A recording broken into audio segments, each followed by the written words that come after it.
Engineer Ishraq Hossain সাহেব অত্যন্ত ভালো একজন মানুষ, অত্যন্ত সম্মানী লোকের সন্তান। আপনারা জানেন মরহুম সাদেক হোসেন খোকা অবিভক্ত ঢাকার মেয়রের সন্তান। তার ব্লাড লাইন অত্যন্ত উন্নত ব্লাড লাইন। তার দ্বারা কোনো ক্ষতি হবে, তার দ্বারা কোনো খারাপ কাজ হবে, এটা ঢাকাবাসী আশা করে না। এর জন্য ঢাকাবাসীর অত্যন্ত প্রিয় একজন মানুষ, এই যুবকদের আইকন, যিনি রাজপথে কর্মীদেরকে ছিনিয়ে নিয়ে আসার সাহসিকতা রাখে। সে যদি ডাক দেয় বা সে যদি কোনো রকম অ্যাকশনে যায়, সেটা আমাদের জন্য, এই বর্তমান সরকারের জন্য, আমাদের মধ্যে নিজেদের আমরা বিভেদ চাই না। আমরা শ্রদ্ধাশীল, উভয় পক্ষের শ্রদ্ধার সহিত তার দায়িত্বটা তাকে স্থানীয় মন্ত্রণালয়ের মাধ্যমে হোক আর যেই মন্ত্রণালয়ের মাধ্যমে হোক, তাকে দ্রুত তার দায়িত্ব বুঝিয়ে দেওয়ার জন্য আপনাদের মাধ্যমে অনুরোধ জানাচ্ছি। ইশরাকের জন্য, ইশরাক ভাই ইঞ্জিনিয়ারিং ভাইয়ের জন্য, যে উনি কেন মেয়র পদে বসানো দেওয়া হচ্ছে না, কারণ উনি তো আদালত থেকে আগেই পেয়ে গিয়েছিল এটা। তা এখন কেন বসতে দিতে হচ্ছে না? 3 দিন ধরে আমরা একই প্রশ্ন করে যাচ্ছি। আমাদের আজকে ঢুকতে দিচ্ছিল না ভিতরে, আজকে অনেক কষ্ট করে ঢুকলাম। তো আমরা চাচ্ছি যে উনি অবলম্বে বসুক, কারণ আমাদের দেশের যে অবস্থা এখন ওনাকে অবশ্যই দরকার। রাস্তাঘাট কেটে কী অবস্থা করে রাখছে, সেখানে হাঁটা যাওয়া চলা যায় না, বাচ্চাকে স্কুলে নেওয়া যায় না, মশা মাছি সব কাজে ধীর চলছে। একটা পরিবারের যেমন বাবা দরকার আছে, সেমনি দেশের জন্য একটা মেয়র দরকার আছে। তারা যদি মেয়রের কাজগুলো ঠিক মতো না করে, তা আমাদের তো অবশ্যই প্রবলেম হচ্ছে। তা আমরা চাচ্ছি না এই প্রবলেমটা আরও বেশি দিন হোক, তাড়াতাড়ি এটা অবিলম্বে জিনিসটা সমাধান করা দরকার। কিসের জন্য তারা করছে না সেটা আমরা বলতে পারছি না।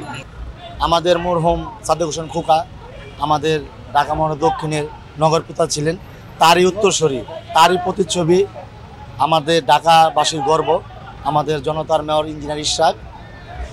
আওয়ামী লীগ ফেসে থাকাকালীন সময় 2025-এ যে ঢাকা সিটি নির্বাচন হয়েছিল, সে বিপুল ভোটে আমাদের ঢাকাবাসীর ভোটে সে বিজয় হয়েছিল।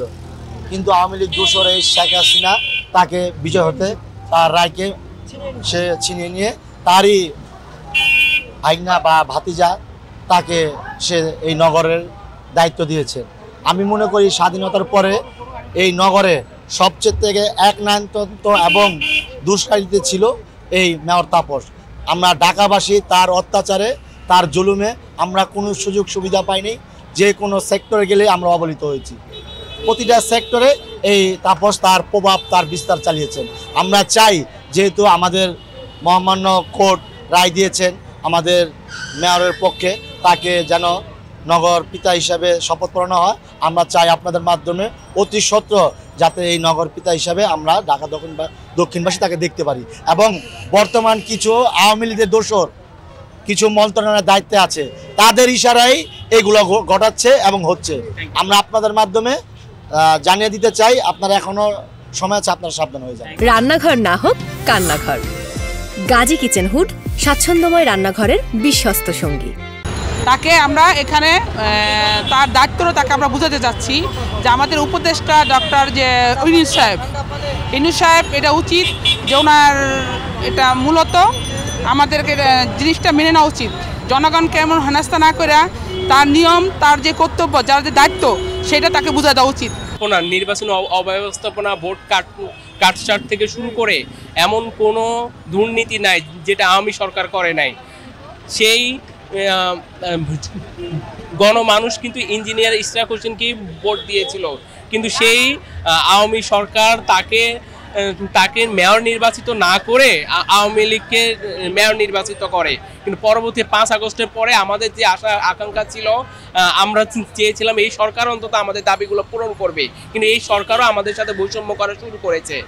তাই তার দাবিতে সমস্ত কিছু আদালতের মাধ্যমে ইশরাক হোসেন মেয়র নির্বাচিত হওয়ার পরেও তার শপথ গ্রহণ অনুষ্ঠানে অনেক লেট করে ফেলতেছে। তাই এই দাবিতে আমরা রাজপথে নেমেছি। বিপুল ভোটে নির্বাচিত হয়ে আমার ওয়ার্ড থেকে আমি তাকে অভিনন্দন জানিয়েছিলাম। দীর্ঘদিন পর স্বৈরাচার এতদিন এই ইলেকশনের ব্যাপারটা আটকিয়ে রেখেছিল। স্বৈরাচার হাসিনার ফুফাতো ভাই কি নাম, তাপসকে দিয়ে এই ফলাফল অন্যদিকে প্রবাহিত করে তাপসকে নগর ভবনে বসিয়েছে। দীর্ঘদিন পর ইঞ্জিনিয়ার ইশরাক হোসেন তার মামলার রায়ে তিনি রায় পেয়েছেন। আমরা সুবিচার পেয়েছি, আদালত থেকে রায় দিয়েছে। নির্বাচন কমিশন তাদের গেজেট পাস করেছে, এখনও এই সরকার ইঞ্জিনিয়ার ইশরাক হোসেনকে নগর ভবনে বসিয়ে জনগণের সেবা করার সুযোগ করে দিচ্ছে না। আমরা জোর দাবি জানাচ্ছি ঢাকাবাসী অনতি বিলম্বে ইঞ্জিনিয়ার ইশরাক হোসেনকে নগর ভবনে বসিয়ে জনগণের সেবা করার সুযোগ করে দেওয়ার জন্য। এই সরকার আগামীতে জাতীয় ইলেকশনে যদি স্বচ্ছতা এবং নিরপেক্ষতা বজায় রাখতে চায়, তাহলে জনগণকে এই রায়ের প্রতিফলন দেখিয়ে প্রমাণ করতে হবে যে আগামী জাতীয় ইলেকশনেও তারা নিরপেক্ষ থাকবে, অথবা নতুবা এই দেশের জনগণ, এই ঢাকাবাসী মনে করবে যে আগামী জাতীয় ইলেকশনেও ওনারা নিরপেক্ষ থাকবে না। প্রশাসনের রন্ধে রন্ধে স্বৈরাচারের দোসররা ওখানে আছে, বসে আছে, তাদের সন্ধে সন্ধে এই সরকার যাবতীয় কর্মকাণ্ডগুলো করতেছে।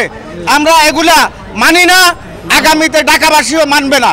আমরা আজকে এখানে ঢাকাবাসী এখানে একত্রিত হয়েছি যে ঢাকার জনতার মেয়র কোর্টের রায় পাওয়া পর্যন্ত এখন পর্যন্ত তাদেরকে সরকার তাকে এখনো শপথ করাচ্ছে না।